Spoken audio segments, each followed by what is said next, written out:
baru dalam fisika, yaitu momentum dan impuls. Ini masih berbicara mengenai mekanika benda. Kita akan berkenalan dengan dua besaran baru. Yang pertama momentum dan yang kedua impuls. Kita kenalan dulu sama besaran yang pertama, yaitu momentum. Momentum itu adalah besaran yang mengukur seberapa sulit benda untuk dihentikan. Kita tahu ada benda yang bergerak, ada yang mudah untuk kita hentikan, dan ada benda yang sulit untuk kita hentikan. Nah, itu bisa diukur dengan besaran yang namanya momentum. Nah, momentum itu dirumuskan sebagai P. P kecil ini adalah momentum, adalah hasil perkalian antara massa dikali kecepatan benda.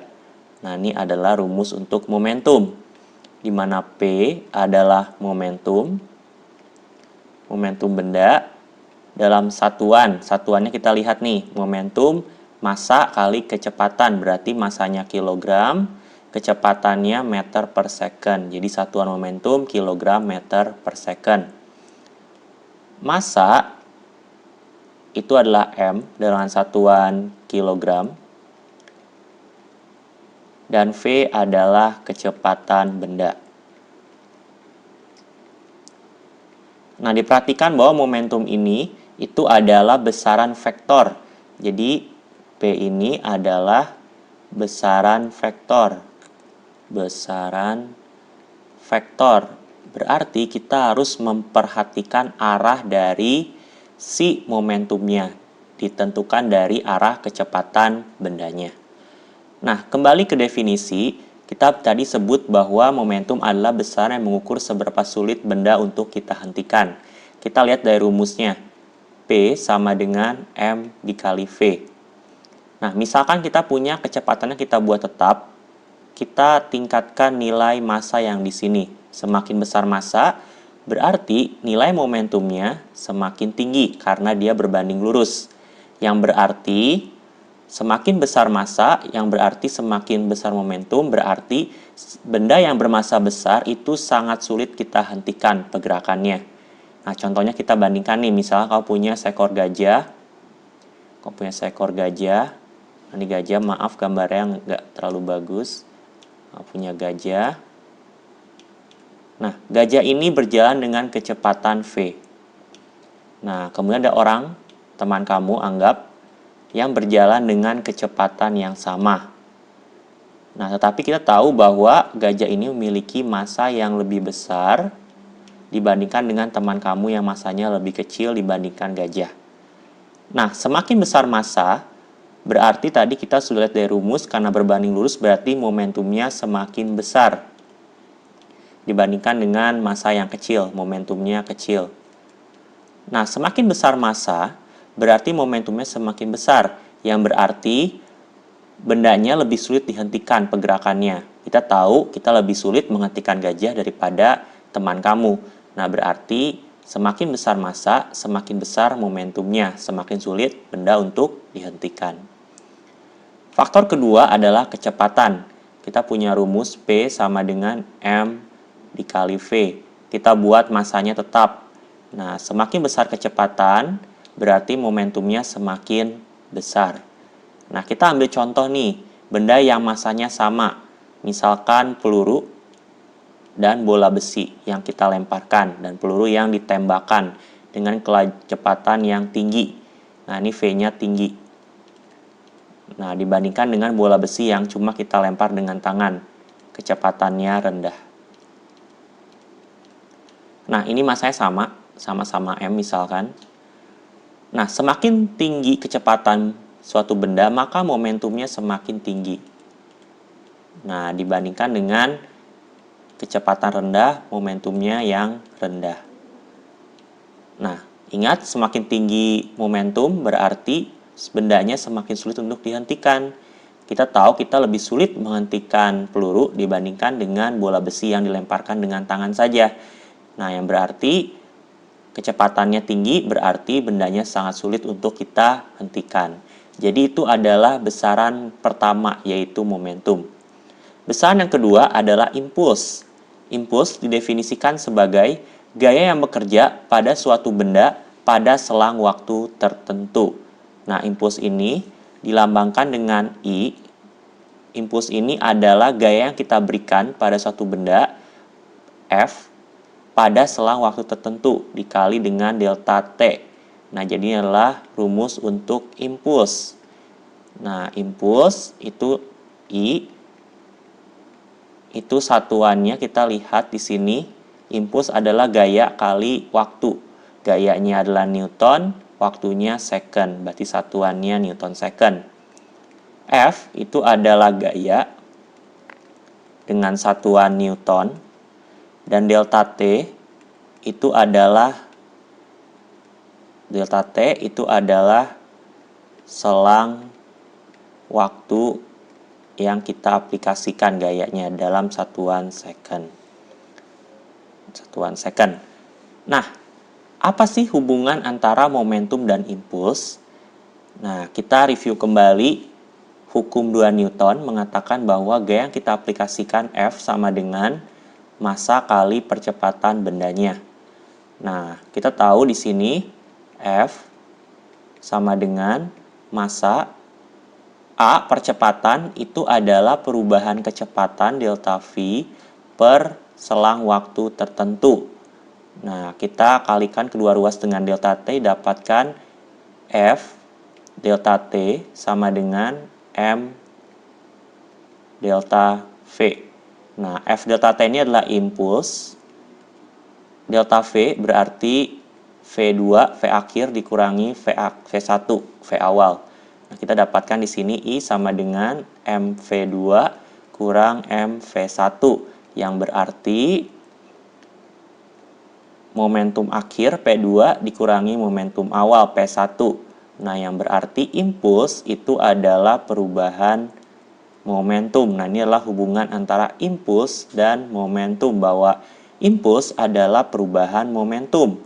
Nah, apa contohnya nih dalam kehidupan sehari-hari? Misalkan pada pertandingan football, di sini kita ada pemain warna kuning itu bergerak dengan kecepatan yang cukup tinggi menurut kita.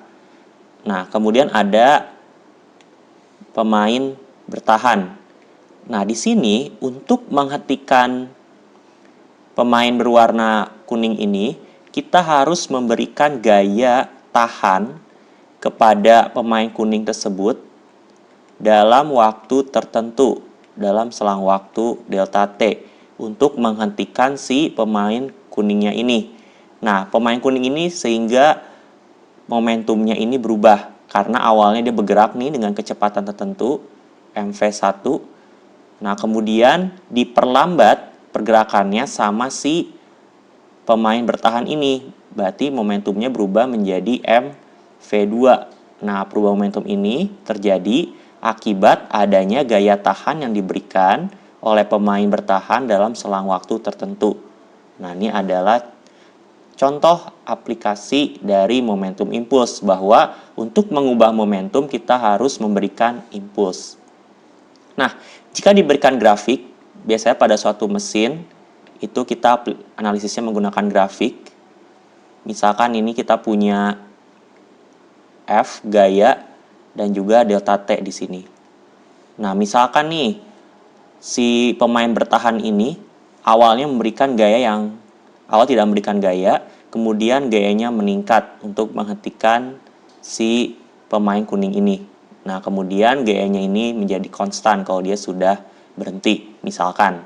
Ini contoh. Nah, kita bisa hitung impuls itu menggunakan F delta T, tapi F-nya berubah-ubah. Nah, kita bisa hitung sama persis seperti usaha energi, bahwa impuls itu adalah luas area di bawah grafik F dan delta T. Jadi impuls itu adalah luas grafik di bawah F versus delta T. Nah, biasanya ini kalau di mesin-mesin, awalnya kita memberikan gaya, mesinnya memberikan gaya dorong yang berubah-ubah terhadap selang waktu tertentu. Nah, biasanya kita dibandingkan mengukur gaya karena gayanya berubah-ubah di sini. Nah, biasanya dalam suatu mesin dihitung adalah impuls. Itu adalah besaran yang mengubah momentum dari pergerakan mesinnya. Nah, jadi ini adalah konsep momentum dan impuls. Kembali lagi bersama Pak Bilcan, kali ini kita akan membahas hukum kekekalan momentum. Dalam fisika ada 3 hukum kekekalan yang paling terkenal, yaitu ada energi, dan yang kedua ini adalah momentum. Nanti hukum yang ketiga akan dipelajari di bab selanjutnya. Nah, kita akan belajar mengenai hukum kekekalan momentum.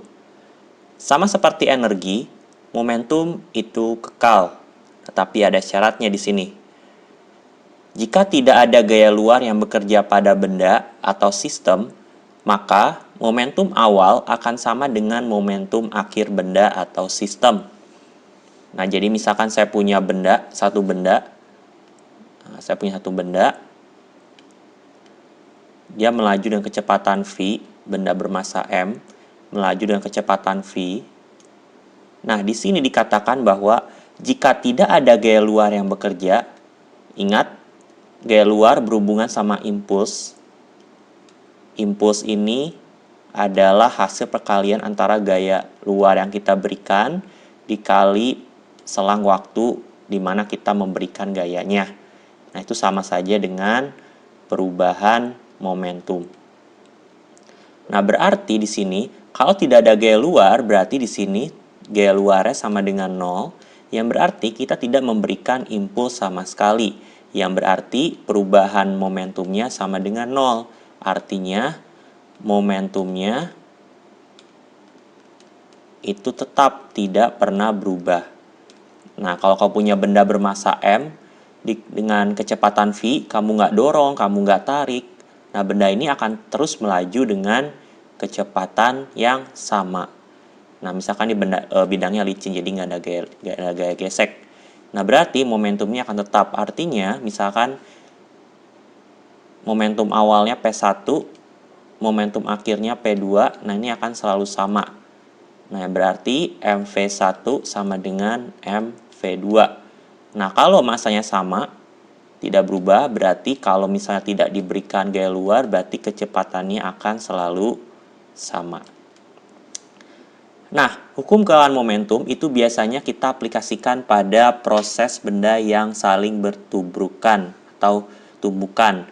Kalau kalian pernah main biliar, misalkan saya punya bola biliar yang berwarna merah dan bola biliar yang berwarna biru, mungkin jangan bola biliar kali ya. Benda satu lagi bola lain yang masanya beda untuk rumus secara umum. Nah, di sini dua bola ini saling bertumbukan atau saling bertabrakan. Di sini saya punya massa benda pertama M1 bergerak dengan kecepatan V1, dan kemudian di sini saya punya bola kedua, massanya beda, M2 dengan kecepatan V2.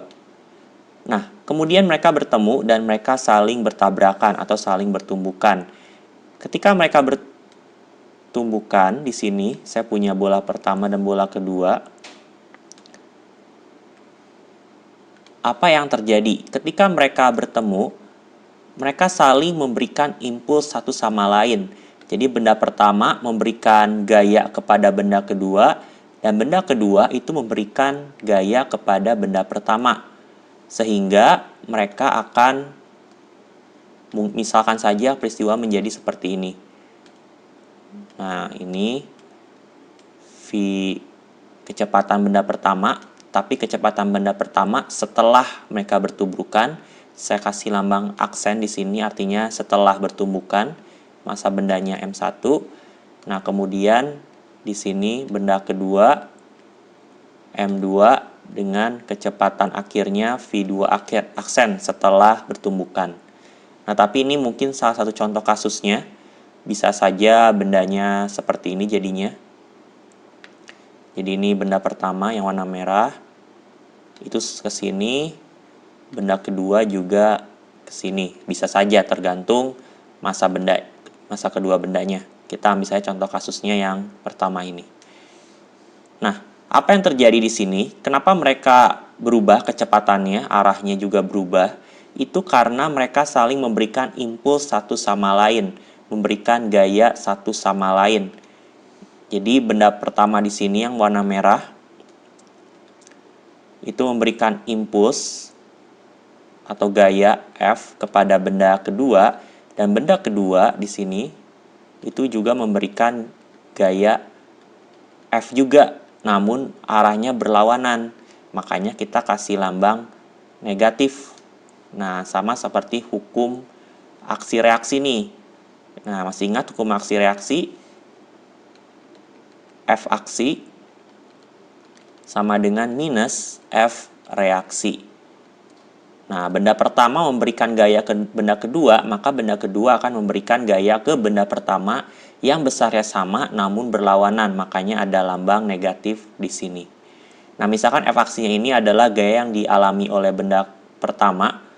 Kita tahu bahwa impuls sama dengan F kali delta T, berarti F sama dengan impuls dibagi delta T. Nah, berarti ini impuls benda pertama yang dialami benda pertama per selang waktu minus F reaksi misalkan I2 per delta T. Nah, delta T-nya sama karena kedua benda ini memberikan gaya dan mengalami gaya yang selang waktunya itu pasti sama karena mereka bertemunya juga sama. Selang waktunya juga sama. Nah, berarti kita punya di sini impuls pertama sama dengan negatif impuls yang kedua. Nah, sini dapatkan impuls pertama adalah perubahan momentum untuk benda pertama sama dengan negatif di sini perubahan momentum benda kedua. Nah, perubahan momentum benda pertama berarti M1 V1 aksen, artinya kecepatan akhir setelah tumbukan dikurangi M1 V1 sama dengan minus, sini saya punya M2 V2 aksen dikurangi M2 V2.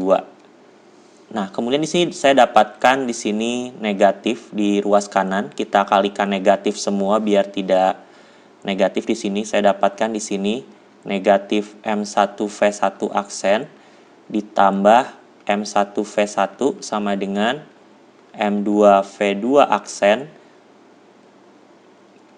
minus M2 V2.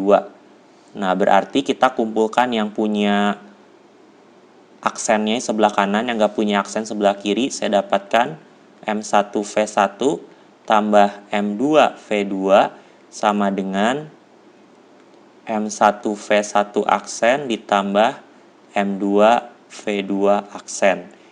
Nah, jadi ini adalah hukum kekekalan momentum, di mana di ruas kiri adalah momentum awal, P awal, itu akan sama dengan momentum akhir kedua benda. Kita hitung itu sebagai sistem.